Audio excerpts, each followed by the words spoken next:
je peux y aller là maintenant? Ok, super, merci.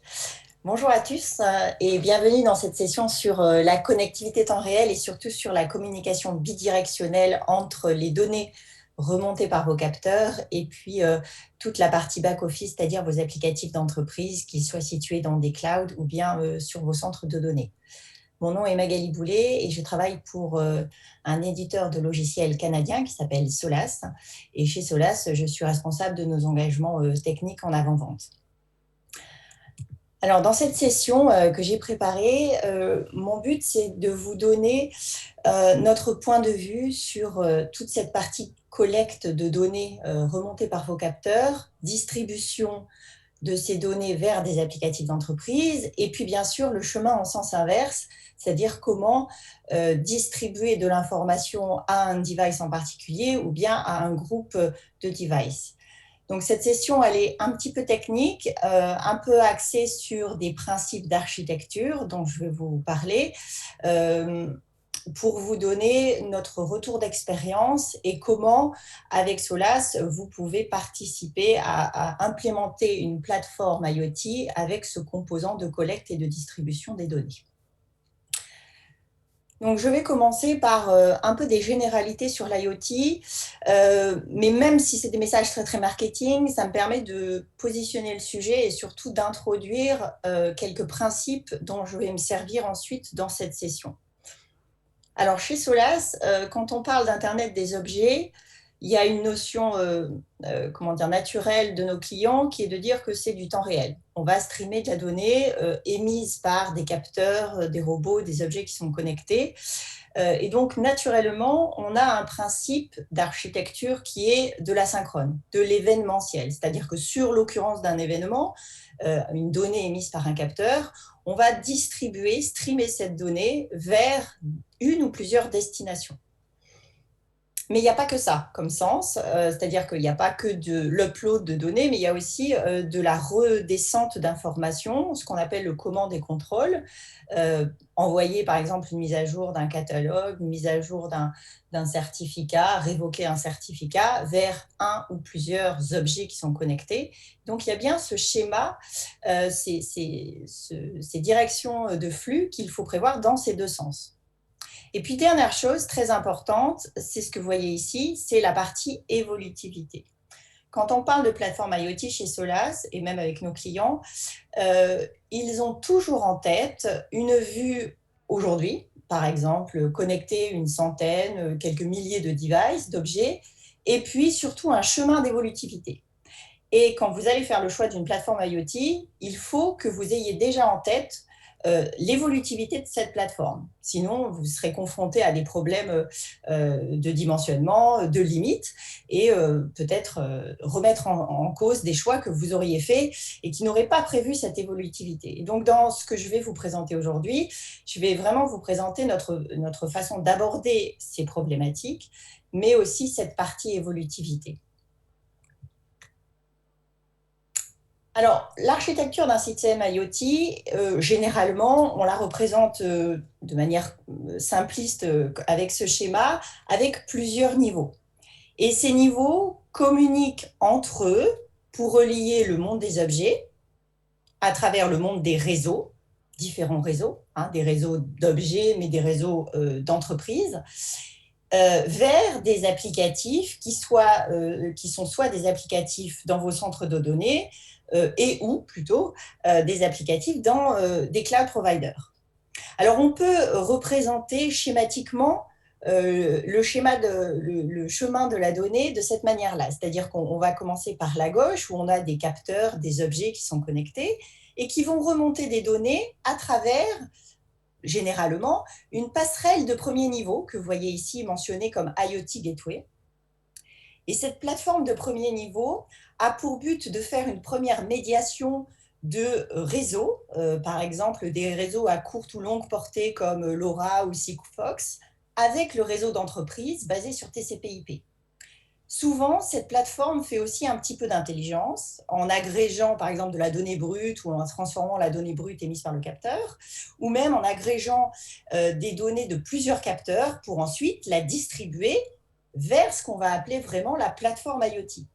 Et donc derrière, donc à partir de, je récupère ma souris, à partir d'ici, on va trouver des composants de plateforme IoT et Solas, comme vous le voyez ici, est la porte d'entrée à une plateforme IoT pour récolter les données émises soit par les capteurs, soit par cette passerelle de premier niveau, et surtout la distribuer vers différents applicatifs qui rentrent en compte dans la création d'une plateforme IoT. Le device shadow, la gestion des devices, la gestion des certificats, etc. Tous ces composants qui font partie intégrante d'une plateforme IoT et qui, par contre, ne sont pas couverts par Solas. Donc nous, on est uniquement dans la distribution, la collecte, la communication dans les deux sens, et c'est vraiment l'objet de ma discussion aujourd'hui.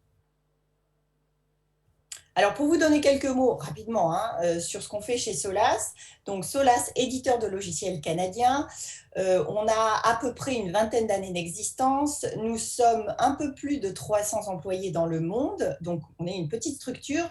Cependant, on a une représentation mondiale. Pourquoi? Parce que déjà par notre métier, on fait du messaging, donc on est au cœur des problématiques d'intégration d'entreprise.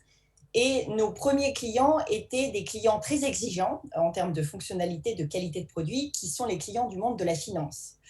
Avec ces organismes financiers, on a tout de suite commencé avec une barre assez haute, c'est-à-dire qu'on avait des exigences de milliers, voire de millions de transactions par seconde, de gérer des messages parfois dans l'ordre, avec des qualités de service différents, avec des accusés de réception ou pas, avec des principes de distribution de type fan-out, fan-in aussi, avec évidemment de la haute dispo, du site de secours, des WAN à interconnecter, donc une présence géographique différente.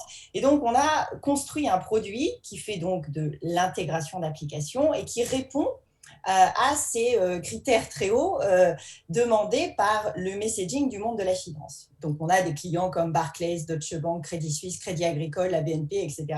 Ces organismes qui utilisent Solas comme un broker d'événements, un broker de messages, entre applications pour échanger des données, généralement sous la forme d'une architecture asynchrone, EDA, Event Driven Architecture. C'est ce qu'on fait chez Solas. Bon, évidemment, au cours de ces 20 ans, on n'a pas fait que du monde de la finance, on a étendu nos capacités, nos fonctionnalités, et puis bien sûr nos champs d'application. Et l'IoT fait vraiment partie aujourd'hui de beaucoup de nos références et beaucoup de nos clients. J'en parlerai tout à l'heure, mais sur le marché français, nous avons pas mal de choses à vous raconter. Alors, justement, quelles sont les problématiques auxquelles nous répondons pour que vous compreniez bien le lien qu'on va faire avec les plateformes IoT? Donc, ces problématiques sont généralement de deux ordres. Le premier, c'est la modernisation des applications. Pour aller vers quoi? Pour aller vers du temps réel. Et donc, pour aller vers du temps réel, généralement, on va faire de l'asynchrone, de l'événementiel. On va réagir sur l'occurrence d'un événement. Et puis, la deuxième problématique, c'est souvent des problématiques d'intégration toujours, mais d'applications qui sont distribuées dans différents clouds, dans différentes zones géographiques, on-premise, pas on-premise, etc. Cependant, le problème, c'est que, bon, comme ça, à dire, c'est simple, mais sur le papier, sur le papier, ça peut être simple, mais dans les faits, c'est pas simple à implémenter parce que vous avez des applicatifs qui sont propriétaires parfois, développés avec des API particulières, et il n'est pas simple de faire communiquer l'ensemble de ces endpoints, de ces applicatifs, parce que évidemment, il est nécessaire de les interconnecter. Et donc, notre réponse chez Solas, c'est une technologie, un concept qu'on appelle Event Mesh en bon français, c'est-à-dire maillage d'événements. Donc, basé sur notre technologie de broker d'événements, c'est une technologie qui permet de distribuer des données, des événements, depuis là où elles sont émises vers là où elles doivent être consommées, distribuées. Et donc, notre réponse, c'est la création d'un backbone d'événements, non pas centralisé, mais distribué. Et c'est pour ça que vous voyez ces petites icônes là qui apparaissent en même temps que je clique, puisque notre proposition de valeur, c'est de créer un maillage de l'ensemble de ces instances qui sont distribuées vers les points de consommation ou de distribution de la donnée, au plus proche des applicatifs, et qui permettent, une fois que ces instances sont reliées entre elles, d'avoir un réseau et une distribution dynamique des données, des événements, depuis leur émission vers leur distribution. Et émission et distribution sont bien sûr au pluriel, hein, puisqu'on a des principes d'échange de données, de messages, dans tous les sens. Donc voilà ce qu'on fait chez Solas. Alors maintenant, il faut raccrocher les wagons avec ce que je disais en introduction sur la partie plateforme IoT. Eh bien, finalement, c'est assez simple. On parlait tout à l'heure de plateforme IoT de différents niveaux. Eh bien, en calant notre proposition de valeur, donc notre maillage digital, notre maillage d'événements avec les différents niveaux d'une plateforme IoT, on voit naturellement que les patterns asynchrones d'architecture événementielle peuvent créer un maillage pour distribuer la donnée, pour streamer la donnée depuis leur émission vers les différentes zones de distribution. Et souvent, dans les plateformes IoT, il y a besoin d'avoir des zones géographiques, des zones de distribution différentes, qui peuvent être des pays, par exemple, hein, la France, la Russie, le Japon, l'Amérique du Sud, l'Amérique du Nord, etc. Ces zones, évidemment, sont interconnectées. Et au fur et à mesure de ces zones, de ces hops, qu'on pourrait assimiler à des hops, hein, même si c'est un peu un raccourci, eh bien, on peut avoir des critères de récupération, de gestion d'accusé de réception des événements, puis ensuite de distribution en fonction de l'intérêt émis des applications. Donc, en fonction de qui veut recevoir la donnée du capteur, qui veut recevoir la donnée de cette voiture ou de ce capteur sur ce camion. Alors maintenant que j'ai dit ça, on va rentrer un petit peu plus dans le détail dans comment, chez Solas, on va adresser les problématiques que vous pourriez rencontrer quand il s'agit de récolter, enfin, d'effectuer cette partie collecte des données des capteurs vers vos applicatifs d'entreprise, et puis bien sûr, ensuite distribution d'ordres ou de commandes vers vos objets qui sont connectés. Alors nous, quand on discute avec nos clients ou nos prospects, généralement, ils nous exposent la chose en disant « bon, moi, j'ai des objets à connecter ». Et l'ordre de grandeur qu'on va trouver, c'est généralement alors on va commencer par des centaines, de milliers, voire des millions d'objets en bas à connecter vers un ou plusieurs applicatifs. Mais l'ordre de grandeur est comme ça, hein, c'est vraiment des ordres de grandeur complètement différents. Alors, admettons que vous souhaitiez commencer à récolter des données depuis des objets de même nature, par exemple des robots dans une usine ou dans une chaîne de traitement. Vous pourriez vous dire, bon, moi, je vais commencer par récolter des données et je vais les stocker dans un référentiel, dans une base, dans un data lake, pour ensuite faire de l'analyse, soit temps réel, soit prédictive, basée sur ce que j'ai récolté. Bon, très bien. Vous avez donc à prévoir cette communication, mais évidemment, hein, vous allez avoir un chemin d'évolution avec de nouveaux robots qu'il va falloir connecter. Bien sûr, avec l'arrivée de ces nouvelles connexions, il va falloir prévoir la mise à jour ou la suite d'évolution de votre référentiel, de vos bases de données, et peut-être commencer à prévoir une répartition de charges, c'est-à-dire un load balancer qui va prendre ces 3 premiers robots, les répartir vers la première instance, les 3 autres vers une autre instance, etc., pour répartir la charge. Et puis, votre projet ayant du succès, d'autres applicatifs veulent avoir accès à ces données. Oh, ben oui, mais comment je fais pour les distribuer à d'autres applicatifs, hein? Je veux partager cette information. Et puis, au fur et à mesure, vos devices évoluent, vos objets, vos robots évoluent, vous allez les mettre à jour avec une nouvelle version de firmware, par exemple, ou de nouvelles fonctionnalités. Donc, vous aurez à gérer des flottes d'objets identiques, mais avec des versions différentes. Et puis, à un moment, vous allez vouloir les commander, leur envoyer un ordre, peut-être même une requête de mise à niveau d'un firmware, d'un certificat. Et puis, je vous le souhaite, vous pourriez aussi avoir besoin de connecter de nouveaux types d'objets. Et sans oublier la notion de sécurité, puisque bien sûr, dans tout ce monde-là, il faut penser que la communication ne doit pas être peut-être pas en clair, mais en tout cas être sécurisée, donc authentifiée, autorisée, et donc avec des mécanismes de contrôle d'accès.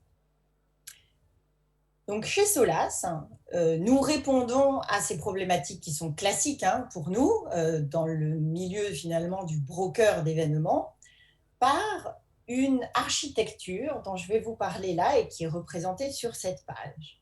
Donc cette architecture, elle est typique d'un déploiement IoT, d'un déploiement d'objets connectés.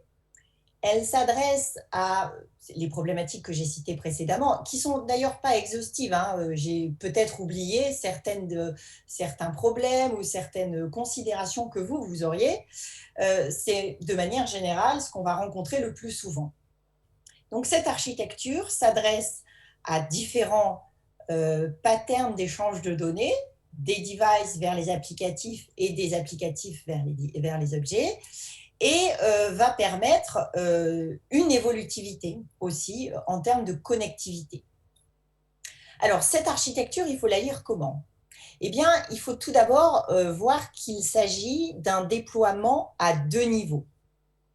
Un déploiement du broker Solas à deux niveaux. Un premier niveau qu'on va appeler tiers de connexion ou tiers au niveau de la frontière de votre système d'information, et un deuxième niveau plutôt central qui va gérer la communication avec les applicatifs. Pourquoi deux niveaux? Déjà, on peut peut-être commencer par adresser cette question. Tout d'abord parce qu'il s'agit vraiment de problématiques complètement différentes. Au niveau de la connexion, du tiers de connexion, comme je le disais tout à l'heure, on va avoir des milliers, voire des millions d'objets à connecter, à gérer à ce niveau-là.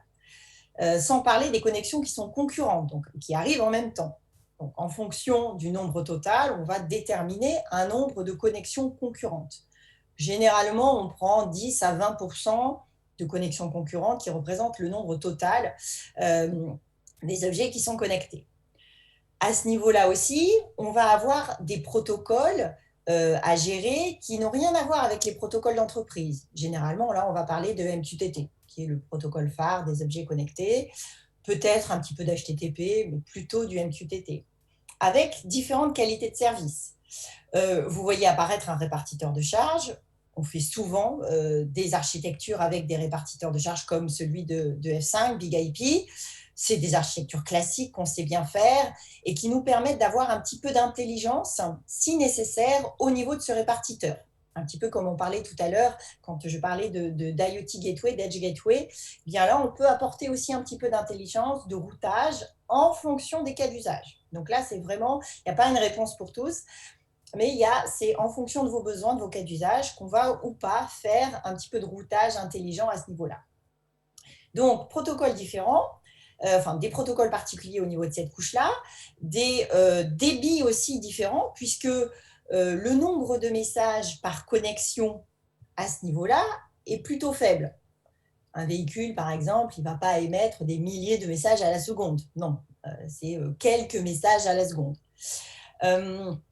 Par contre, au niveau de la couche ici, cette deuxième couche, on aura tout d'abord, si on revient sur ce taux de message, un taux de message par connexion bien plus important à gérer, puisqu'on n'aura que peut-être une dizaine d'applicatifs qui seront connectés ici, au lieu de milliers ou de millions à ce niveau-là, on n'aura qu'une dizaine d'applicatifs, avec peut-être des instances, plusieurs instances par application, mais pas beaucoup de connexions. Par contre, un taux de message par connexion très important. Les protocoles seront aussi différents ici. Ici, on est dans l'entreprise. Alors, généralement, on peut avoir du MQTT, souvent on en trouve, avec des API classiques, des API du projet PAO, par exemple, aucun problème. Mais on va aussi trouver des applicatifs qui font des protocoles d'entreprise comme la M2P, comme de l'HTTP, des API comme JMS, comme Node.js, donc d'autres types de communication qu'il va falloir prévoir ici. Donc, on a deux couches qui nous permettent d'absorber, donc la première couche nous permet d'absorber ce grand nombre de connexions concurrentes et de les distribuer vers les applicatifs qui se sont abonnés, en fonction de leur souscription, leur intérêt, aux topics véhiculés par les événements. Alors, vous voyez une grosse flèche grise entre ces deux couches, parce qu'évidemment, ces couches sont liées, et c'est là, enfin, ça fait partie de toute l'intelligence de notre architecture, puisque ici, on va avoir un mécanisme de souscription, et plusieurs souscriptions entre ces deux couches, pour attirer et donc faire un phénomène, si vous voulez, d'entonnoir, pour agréger toutes ces souscriptions qui arrivent en même temps sur la couche de connexion, et pour ensuite les distribuer vers des applicatifs d'entreprise. Alors bien sûr, le chemin inverse est tout à fait possible, toujours par le biais de souscriptions et de mécanismes de routage dynamique, puisque là, on va bien sûr utiliser nos principes de maillage d'événements pour avoir une distribution dynamique entre les instances de Broker Solas qu'on va mettre au niveau de ces différentes couches. Puisque ici, il ne faut pas se leurrer, on aura différentes couches, différentes instances de Broker Solas. Alors, regardons un petit peu plus dans le détail les problématiques liées au flux de la donnée et des problématiques un peu plus techniques. Alors, on a parlé de connexion, c'est clé. Il va falloir faire attention au nombre de connexions concurrentes. Alors, chez Solas, ça ne nous fait pas très peur parce qu'on connaît nos limites, on connaît les limites de notre offre. Donc, il est clair que lorsqu'on conseille nos clients, on leur dit, voilà, vous avez 100 000 connexions concurrentes, parfait. Voilà l'architecture qu'il vous faudrait et voilà comment vous pouvez la faire évoluer. Donc, en connaissant ces limites, il est assez simple finalement de prévoir ce qu'on va vouloir mettre en place en termes d'architecture. Donc, cette partie connexion concurrente, donc à bien tailler ou à bien dimensionner. Associé à ça, et toujours à ce niveau-là, on va pouvoir déterminer la qualité de la donnée ou le niveau de service de la donnée. C'est-à-dire que si, par exemple, vous prenez un véhicule qui remonte sa position géographique, bon, sa position GPS, toutes les minutes, elle ne va pas changer fondamentalement. Ce n'est pas un Rafale ou une Formule 1. Donc, si on perd la donnée, bon, c'est peut-être pas grave, une minute après, on l'aura. Donc, vous pourriez dire, bon, bah, ici, moi, je n'ai pas besoin de stockage parce que j'ai cette donnée, finalement, je peux accepter de la perdre, j'aurai la donnée suivante. Par contre, s'il s'agit d'un capteur de température, par exemple, qui là va remonter une température si ça dépasse un certain seuil, alors là, pour le coup, vous voulez la persister, cette information. Donc, à ce niveau-là, vous pourriez avoir besoin d'un espace de stockage, d'une queue, peu importe le terme qu'on met derrière, mais d'un espace de stockage pour garantir la persistance de cette information et ensuite sa distribution. Donc ça, c'est fonction de vos besoins. Au niveau des souscriptions, là aussi, un device généralement ou un objet ou un véhicule a peu de souscriptions par connexion. Pour un véhicule, par exemple, ça peut être à travers une offre de service qu'on va offrir au conducteur. Donc, on aura quelques souscriptions. Cependant, ça, mis à l'échelle, si on reprend, par exemple, on a des constructeurs automobiles comme Daimler ou comme PSA, le groupe PSA, qui veulent connecter des millions de véhicules concurrents, donc, des millions de véhicules au total. Donc, admettons, on va prendre un chiffre au hasard, 1 million de véhicules au total, on prend 20%, ça fait 200 000 concurrents.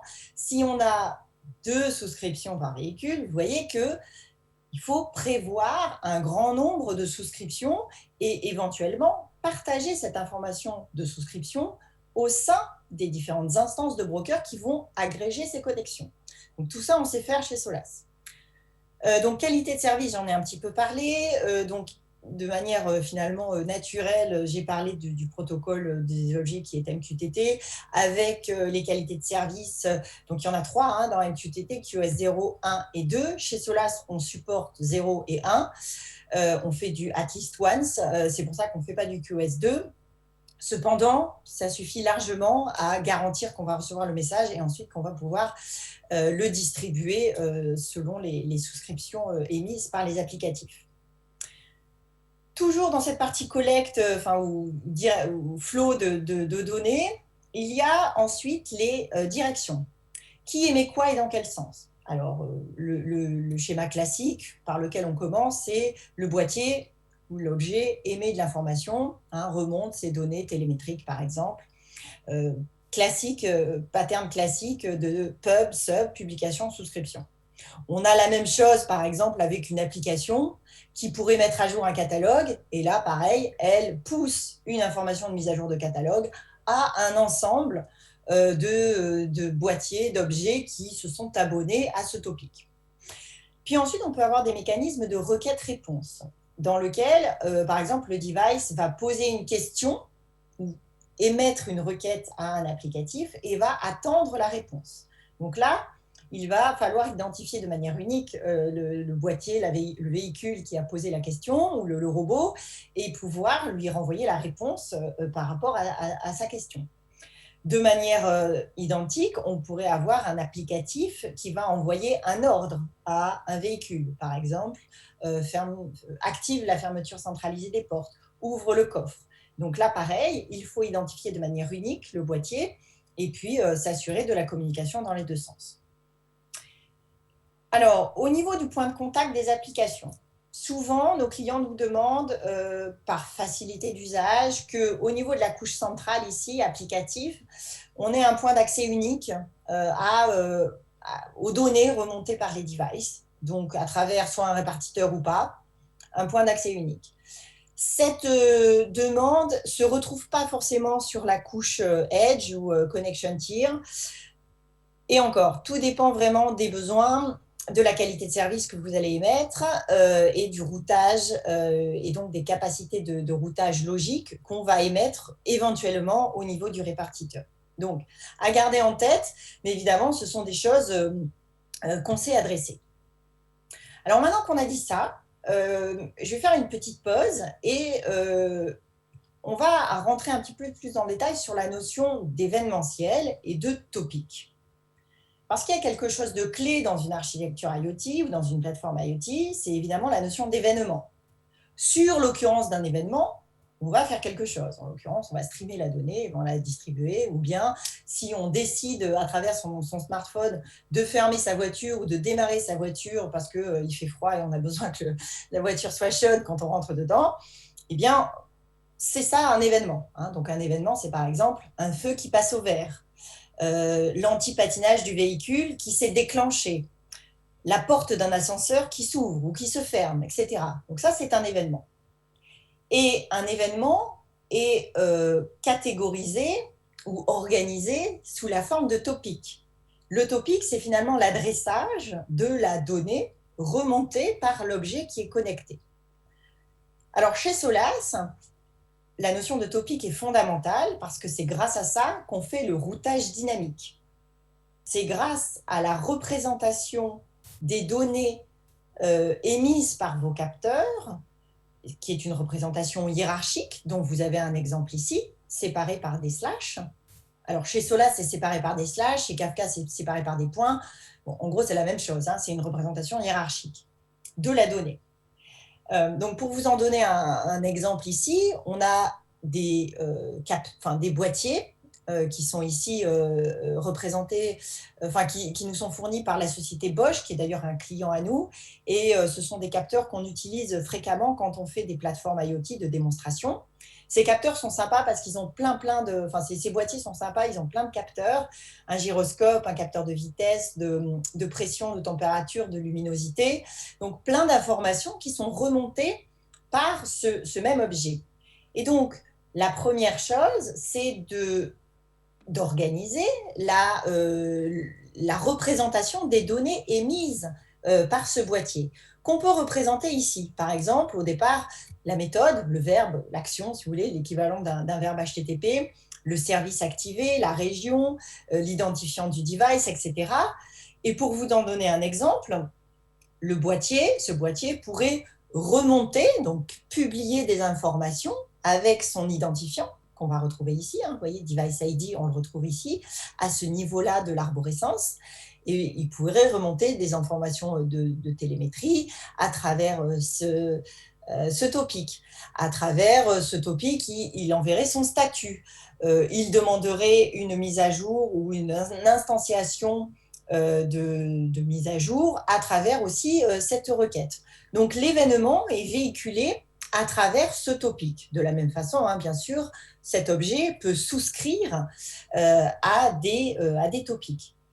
Et puis, si je vais un petit peu plus loin, c'est-à-dire que si j'ouvre ici la partie back-end, applicatif, on voit que les applicatifs vont pouvoir souscrire de manière plus ou moins fine aux données remontées par le boîtier, par les boîtiers. Et donc, vous voyez l'usage de caractères qui vont nous permettre de sélectionner un niveau ou plusieurs niveaux en fonction des données qui sont souhaitées d'être récupérées. Donc, chez Solas, on attache beaucoup d'importance à prendre du temps avec vous pour définir comment sont organisées vos données et donc comment on peut les représenter avec cette structure hiérarchique afin d'avoir un routage le plus dynamique possible. Parce qu'une fois qu'on a routé, hein, c'est très facile de parser une chaîne de caractères. Parce que sinon, il va falloir se parser le payload. Du XML, super, il faut que je passe mon temps à le parser, à vérifier si la grammaire est bonne, où est l'information, dans quel niveau. Évidemment, en termes de temps, ça n'a rien à voir que parser une chaîne de caractères, on est d'accord. Donc, l'avantage, c'est d'essayer de streamer, d'avoir le plus de temps réel possible pour distribuer le plus rapidement possible, le plus dynamiquement possible, les informations basées sur cette notion de topic. Donc beaucoup d'avantages hein, à cette notion de topic, je viens de reparler, mais c'est surtout la capacité d'évolutivité, de rajouter des objets sans avoir du code à faire, hein, tout simplement, de rajouter des applicatifs, et tout ça en jouant éventuellement sur les souscriptions plus ou moins fines, hein, avec un gros grain, fin grain, au niveau des wildcards qu'on va pouvoir utiliser dans la souscription. Quelques avantages de cette architecture. Alors, j'en ai 2 pages. Je ne vais pas rentrer dans le détail de tous ces avantages, mais on va en parler rapidement de chacun des points. Le premier, naturel, vous l'avez compris, découplage. Il est très important de découpler la production de l'information de sa consommation. C'est ce qui va nous permettre de faire de l'évolution facile, aisée. Donc, on découple et on peut avoir, avec ces 2 couches, un espèce de ressort absorbeur de choc qui va pouvoir mémoriser, temporiser les messages qui sont remontés par les boîtiers, les objets qui sont connectés, et ensuite les distribuer aux applicatifs. Et si les applicatifs ne peuvent pas suivre la charge, s'il n'y a pas assez d'instances, si l'application est en maintenance, j'en sais rien, et qu'elle ne peut pas lire ou recevoir les messages à la vitesse à laquelle elle devrait le faire, eh bien Solas est capable de détecter hein, cette connexion qui apparaîtra lente et donc va temporiser, absorber les messages à ce niveau-là et ensuite les distribuer au fil de l'eau. Bon, j'en ai parlé, cette architecture permet d'avoir des échanges de données dans les 2 sens, des objets vers les applicatifs, des applicatifs vers les objets, avec des patterns de fan-in, fan-out, donc distribution multiple, intégration multiple.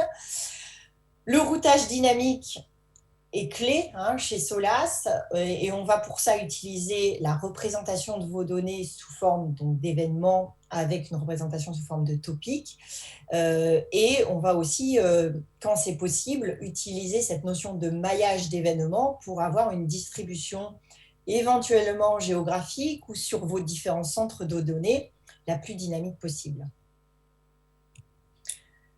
L'aspect multiprotocole, important aussi puisque vos applicatifs, vos objets ne communiquent pas avec les mêmes mécanismes et avec cette capacité d'adresser nativement, et ça c'est important, hein, nativement un certain nombre de protocoles. Alors pas tous les protocoles, hein. Alors là je ne fais pas de magie.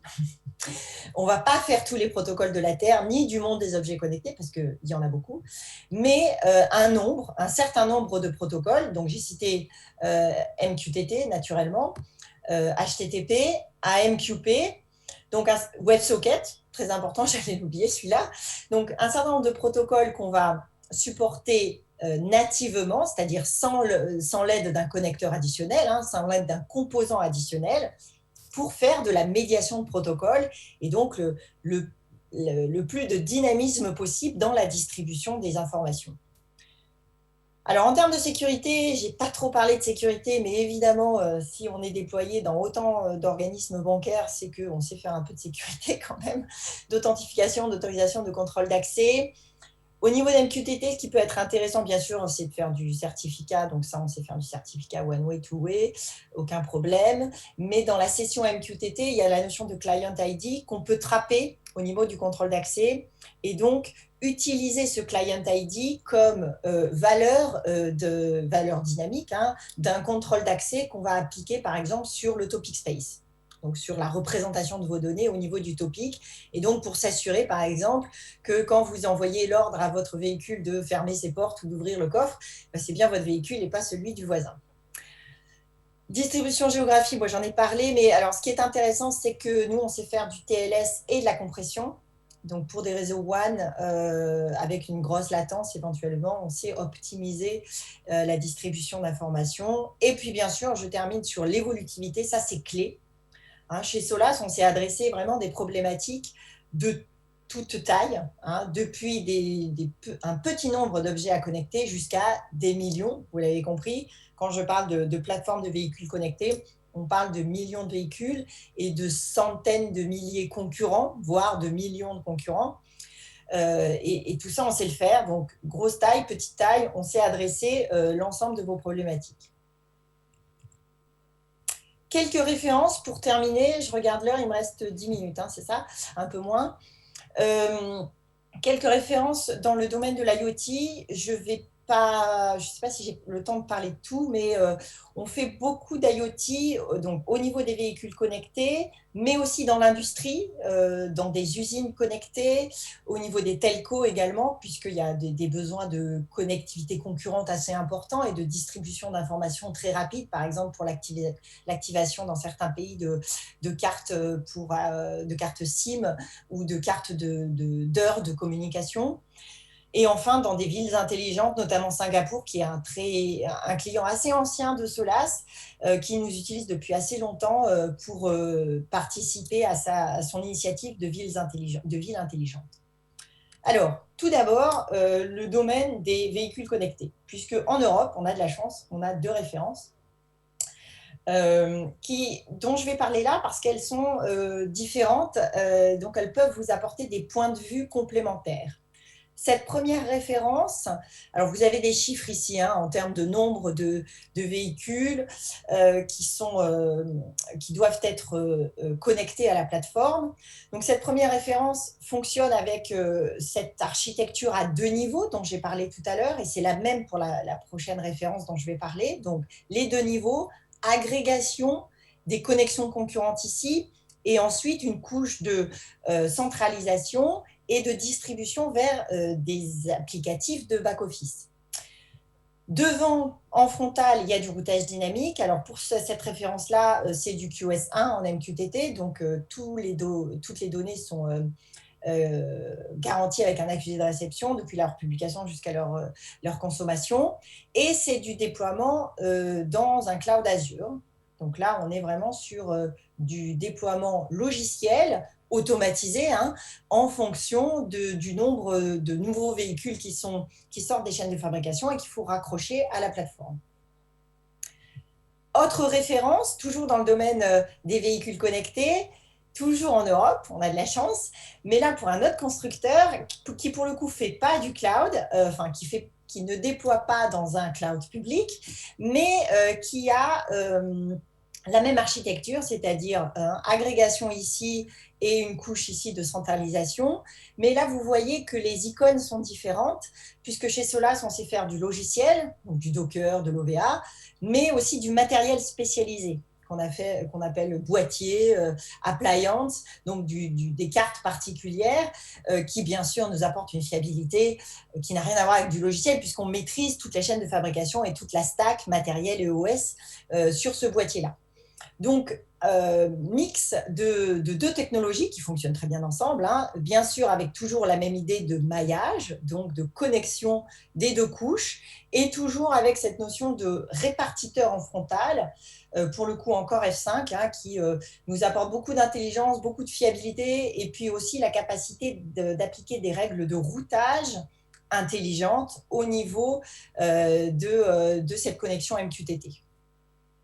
Alors là, pour le coup, on est distribué au dispo, évidemment, sur 2 data centers qui sont en France, donc 2 centres de données, multi-data centers au dispo. Autre référence, toujours en Europe, c'est ce constructeur d'ascenseurs et d'escaliers roulants, qui lui a besoin donc d'avoir une visibilité de comment fonctionnent ces ascenseurs et surtout pour vendre ce service-là à ses clients. Donc là, il y avait vraiment un besoin de monétisation de cette information pour développer son activité et donc avoir de nouvelles sources de revenus en plus de la vente de son produit qui est un ascenseur. C'était aussi lié à la régulation, notamment en Chine, du gouvernement chinois, qui avait besoin d'avoir accès à ces données. Et donc, cet ascensoriste a choisi Solas et donc d'avoir un déploiement sous forme de maillage, hein, dont j'ai parlé dès le départ, donc de déploiement d'instances dans différentes zones géographiques, interconnectées les unes aux autres, pour récolter des données télémétriques des ascenseurs, la porte qui se ferme, la porte qui s'ouvre, où se trouve le seuil de l'ascenseur, est-ce qu'il est au bon niveau, est-ce qu'il est un peu en dessous ou un peu en dessus, toutes ces informations qui sont nécessaires d'être supervisé afin de savoir que l'ascenseur fonctionne correctement et éventuellement de mettre en œuvre de la maintenance prédictive ou de détecter l'usure de pièces ou de composants de l'ascenseur. Donc, remontée d'informations pour centraliser et puis aussi distribution vers des gateways locales pour, par exemple, mettre à jour les firmware. Donc, communication dans les deux sens. Alors, je regarde l'heure qui me reste. Il me reste 3 minutes. Je vais parler de Singapour et ensuite, je vais m'arrêter là. Donc, Singapour, un ancien client, un très ancien client de Solas qui a donc une stratégie de ville intelligente parce qu'il doit faire face à une grande densité à Singapour. Et grande densité dit que d'avoir une voiture, ce n'est pas facile hein, parce qu'il y a beaucoup de trafic et beaucoup de bouchons. Et donc, pour fluidifier le trafic routier, ils ont décidé d'équiper de capteurs les véhicules afin de mettre en œuvre déjà du péage automatique en passant sous ces barrières, par exemple, quand vous franchissez la ville. Et puis aussi, afin de permettre de désengorger le trafic routier pour suggérer des routes alternatives, pour dire, bon, vous voulez aller là, pourquoi ne pas emprunter ce trajet?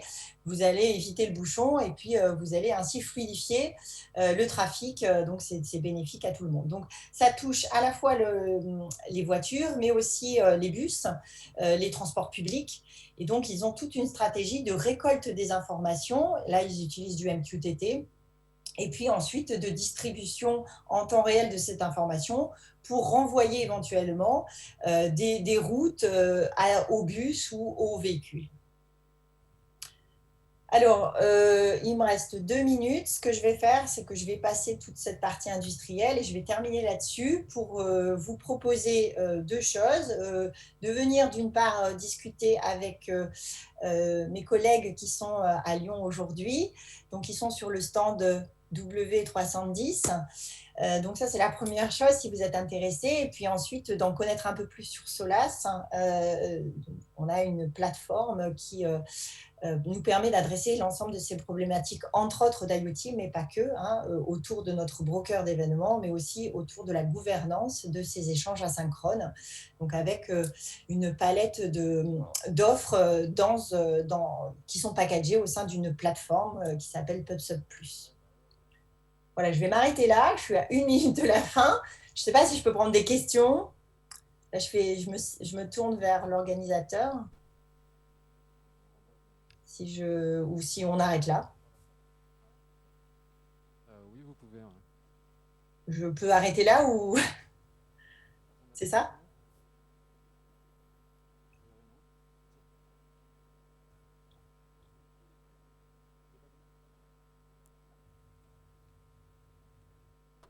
on va prendre des questions. D'accord.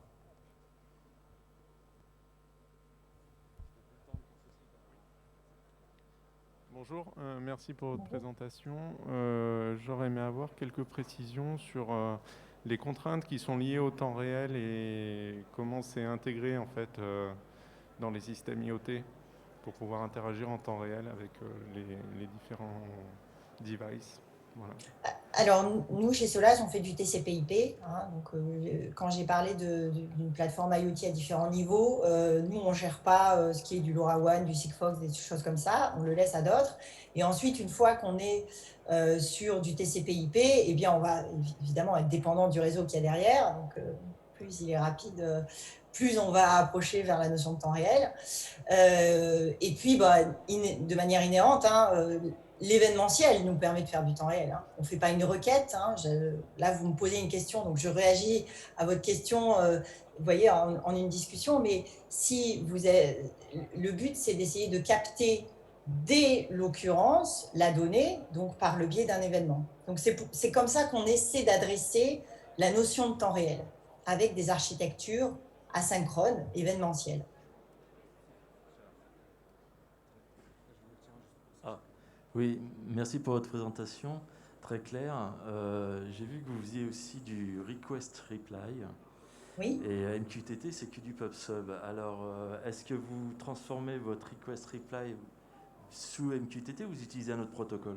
Non, on utilise MQTT, mais en fait, on a des mécanismes d'identification en fait, de la transaction, enfin, ou de la requête, ou de mécanismes de requête, requête-réponse, et on est capable de faire du MQTT sous forme de requête-réponse. Ouais. C'est comme ça qu'on peut dire à un véhicule, mets-toi à jour, pareil, enfin, pas mets-toi à jour, mais plutôt ouvre la porte ou ferme la porte, etc. Je crois que c'est tout pour les questions. D'accord.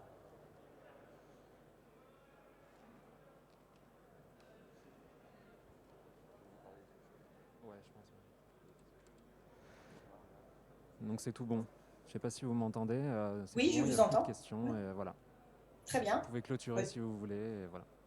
Très bien, je vous remercie et puis je vous dis à bientôt si vous souhaitez venir nous voir sur le stand ou bien par email. Il y a mes coordonnées dans le support de cette présentation. Merci à vous. Merci.